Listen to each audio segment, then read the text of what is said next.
1번부터 차근차근 가보도록 하겠습니다. 자, 이제 반의관계 문제 상당히 우리가 반가운 문제죠.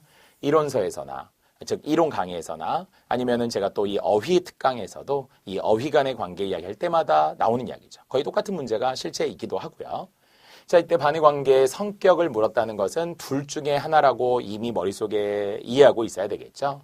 보통 우리가 설명할 때 중간항이 있느냐 없느냐라는 말을 가지고 중간항이 없는 관계, 이것을 완전한 반대, 바로 지난 2017 국가직에서도 모순이라는 한자의 표기까지도 물었던 창과 방패의 모순 말이에요. 그러니까 오직 둘 중에 하나밖에 없다는 거고요. 반면 반대 관계라고 하는 것은 중간항이 있다라고 하는 거잖아요. 중간항이 있다는 건 무슨 말이라고 했죠? 이것은 제3의 경우가 있다 그랬었어요. 그래서 항상 제가 대표적인 두 가지 예 정도면 좋겠죠. 예를 들어 모순 관계라면 남자, 여자, 아니면은 있다, 없다, 유죄, 무죄, 움직이다, 정지하다 이런 거 하면 이게 우리가 대표적인 모순 관계였죠. 하지만 중간항이 있다라고 하는 것은 흑과 백 사이에는 회색이 있고요. 진보와 보수 사이에도 중도라고 하는 게 있을 수 있고요. 또는 민주주의와 공산주의 사이에도 뭐 제3 사상 등이 충분히 있을 수 있잖아요. 뜨겁다, 차갑다 사이에도 미지근하다가 있는 것처럼 말이에요. 그래서 이제 중간항의 유무로 판단하면 되는데, 자, 그렇게 말하면 바로 1번의 죽다와 살다 또는 살다와 죽다라는 것은 중간항이 없더라라는 거예요. 왜냐하면 뭐 반 살았다, 반 죽었다, 죽은 것도 산 것도 아니다 이런 말은 없잖아요. 숨이 쉬면, 심장의 박동이 뛰고 있다면, 그래서 뇌사도 살아있는 거죠. 식물인간도 살아있는 거잖아요. 그래서 살아있다라는 것과 죽다라는 것의 사이에는 아무것도 없다. 알겠죠? 움직이면 어쨌든 살아있는 거니까. 다시 여기에 비슷한 예 또 한번 강조할게요. 뭐가 있다고요? 예를 들어서 유죄, 무죄가 있었어요. 왜냐하면 조금의 유죄나 조금의 무죄라는 건 없으니까 죄가 있으면 있고 없으면 없는 거잖아요. 남자, 여자 사이에는 중간항이 있을 수가 없어요. 또는 움직이다, 정지하다 사이에는 뭐 조금 움직이다, 조금 정지하다 이런 말이 없잖아요. 오직 둘 중에 하나여야 합니다. 또는 있다, 없다라고 하는 것도 조금 있다, 조금 없다 이런 말은 없기 때문에 일단 있으면 있고 없으면 없는 거잖아요. 하나가 있어도 있는 거고 10개가 있어도 있는 거니까. 그래서 이런 정도만 가지고도 시험에 충분히 가능한 모순 관계라고 합니다. 자, 나머지는 중간을 그어서 높지도 않고 낮지도 않고 뜨겁지도 않고 차갑지도 않으며 늙지도 않고 젊지도 않은, 그러니까 보통 우리가 젊은이 또는 어린이, 그럼 사이에 늙은이 이런 것도 있지만 우리 젊은이 이런 것도 있지만 또 보통 우리가 나이대로 보더라도 뭐 중년 이런 거 하잖아요. 그러니까 넌 나이가 많아 적어, 그럼 난 그냥 나이가 보통이야 이렇게 말할 수도 있는 거니까요. 나머지는 중간항이 있는 반대 관계입니다. 그래도 이 정도는 좀 쉬운 편이라고 봐야 되겠고요. 아까 설명했지만 중간항의 유무에 따라 요 기준으로 설명해서 중간항이 없으면 모순 관계, 중간항이 있으면 반대 관계라고 모두 다 설명이 되어 있군요. 단어 간의 관계였어요.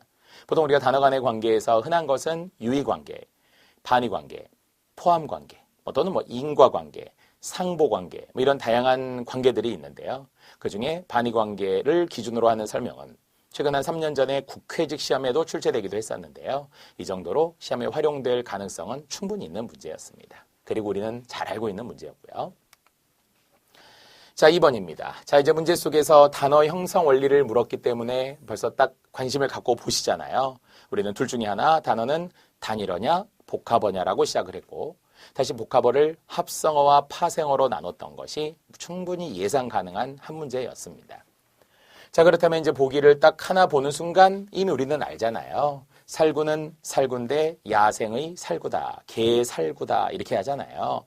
그래서 우리는 이미 뭐 개라는 게 들어가기도 하죠. 뭐 품질이 낮은이라는 개떡 이런 것들이 있잖아요. 물론 개라고 하는 게 우리 매우 심한이라는 뜻을 더하던 집 나가면 개고생, 개, 뭐 수작 이런 거 있잖아요. 우리가 표준어 같지 않은 표준어라고 많이 했던 개고생, 개소리, 개수작 사실 다 표준어예요. 근데 표준어라고 권장하는 건 아니고요. 비속어로도 쓰이기도 하니까 이때 개고생은 매우 심한이라는 뜻을 더해준다. 이 정도는 이제 우리 아는 접두사가 붙은 파생어. 헛웃음도 마찬가지로 헛웃음, 헛고생 이렇게 하듯이 그냥 쓸데없는 이렇게 이라는 뜻을 더하는 접두사요. 낚시질은 낚시의 전미사 질, 모두 질은 100% 파생어라고 봐도 좋겠죠? 도둑질, 강도질, 사기질 이런 거 할 때 그런 행위를 뜻하는 전미사가 되고요. 지우다에 붙었던 역시 전미사 개도 우리는 잘 알고 있습니다. 자, 그래서 접두사가 붙은 두 개, 전미사가 붙은 두 개가 있긴 하지만 어쨌든 보기의 사례는 모두 파생어라는 것을 잘 알고 있어요. 대신에 정의는 어떤 식으로 했다고요? 파생어는 어근에 접사가 붙었다. 그래서 실질의 형식적 의미가 왔다까지도 우리 잘 알고 있는 이야기잖아요. 자, 그렇다면 이제 파생어를 물었는데요. 일단 공통점을 보니까 한자어에서 물은 거죠. 사실 이 취지는 어디서 시작이 된 거예요? 2017 국가직 구급시험, 바로 4월에 치러졌던 국가직 구급시험에서도 강이라는 한자에 접두사를 주면서 이 강이라고 하는 게 의미가 뭐냐. 그래서 이게 접사냐 아니냐, 한자냐 아니냐 이런 거 있었잖아요. 그래서 강이 접두사였었던, 강하다라는 뜻을 더한다면 강타자, 강한 타자죠. 강염기, 이 화학성분 중에서 염기라고 하는 것이 강염기, 이렇게 이제 우리가 되었던, 발음되었던 접두사 강이 있었잖아요. 그래서 강타자, 강행군 이런 것처럼. 자, 여기도 비슷하게 한자인데 이제 어근과 접사를 구별하는 방법을 생각해 볼게요. 어떻게 구별한다고요? 어근이라는 건 실질적인 의미가 있죠. 대신에 접사라면 실질적 의미가 없죠. 그러니까 실질적 의미가 없다는 건 형식적이기 때문에 결국 자립성과도 일부 관련이 있어요. 이게 물론 어간이라면 실질적인데 자립성은 없지만 보통 우리가 명사로서 쓸 수 있다면, 그래서 어근이 된다면 자립성이 있다는 거예요. 그럼 떼어보면 알 수 있잖아요. 건어물이라고 하는 것이 어와 물이 결합된 어물이라는 거는 대충 알아요. 우리가 물고기 같은 것들, 말려놓은 것들 이런 것들이 이제 다 건어물이잖아요. 자, 그런데 이제 건을 놓고 보니까 건이 혹시 자립성이 있나요?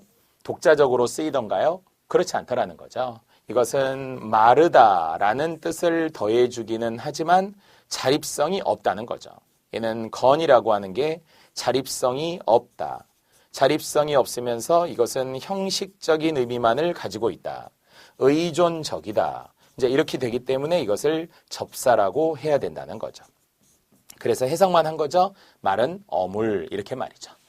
자, 이런 건어물처럼 쓰이는 마르다의 접두사가 바로 건포도라는 게 있겠죠.